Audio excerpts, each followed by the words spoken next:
there is one healthy teenager who decided to put on tighter clothes for school. Once she arrived at class, she got everyone laughing and staring. One classmate pointed out, "Hey, look, aren't you too fat to be wearing those clothes? Your rolls are popping out," another pointed. She once again came across a mirror. The object that just minutes ago she was cheerfully smiling into has now become her worst enemy. And she is using it to pick at every little thing she believes is imperfection. Eventually, she stopped staring at herself, but she continued thinking of her body image for the rest of the day. For some teenagers, this is just a glimpse of their never-ending cycle. This act of behavior is called body shaming, and it is one of the many challenges you've been facing these days. For me, starting with my own experience, most of the time my relatives would come around and say, "Oh my gosh, you became thinner. Oh my, you're now fatter than I last visited," or "Darling, you should eat less or more." Typical, am I right? Even though they say those small comments for a few seconds, in my mind, they last forever till I become perfect. Since we youngsters look at ourselves in the mirror, that inner dialogue we hear continuously affects us. Like, what are we supposed to do? When we gain a few pounds, they would say, eat less, but when we shed a few, they would say, eat more. So therefore, what's the point in that anyway, right? Personally speaking, girls tend to feel this way a lot more than boys. On social media, for example, girls get cyberbullied for their appearance thanks to the liberty and anonymity bestowed on us by technology. For example, saying anything negative about a person being fat is called body shaming, also known as fat shaming.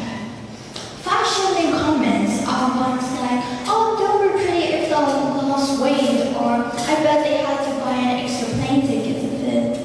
Not only girls, but men are also often body shamed when people refer to them as having a dead bod.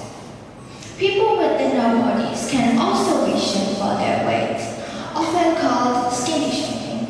It may sound like, "Oh, they look like they never eat," or "they look like they have an eating disorder." Well, some people believe that making people feel ashamed of themselves will somehow motivate them to start changing their behavior, so they start eating less or more. However, it's the other way around. When someone falls prey to body shaming, it puts a lot of stress on them, and in the case of overweight teens, it can drive them to handle that stress by taking in more calories and gaining even more weight. This is a problem we face today, and these are the answer to those parents having a hard time understanding why their kids are isolating themselves from the real world. Yeah, that is it. And then, they think that we are having confidence and, doing well, but actually, in the inside, when we are surrounded by low self-esteem, we only see imperfection, and we do not listen. We do not listen to whoever is trying to stop us. This problem, this challenge we're facing, is both overwhelming and traumatizing, especially at a young age, because it is the start of any mental health issues, such as depression, anxiety, isolation, eating disorders, and digestive problems. And the list goes on. So, what can we do to stop, you may ask? Well, everyone, I exactly have the right solutions. 1.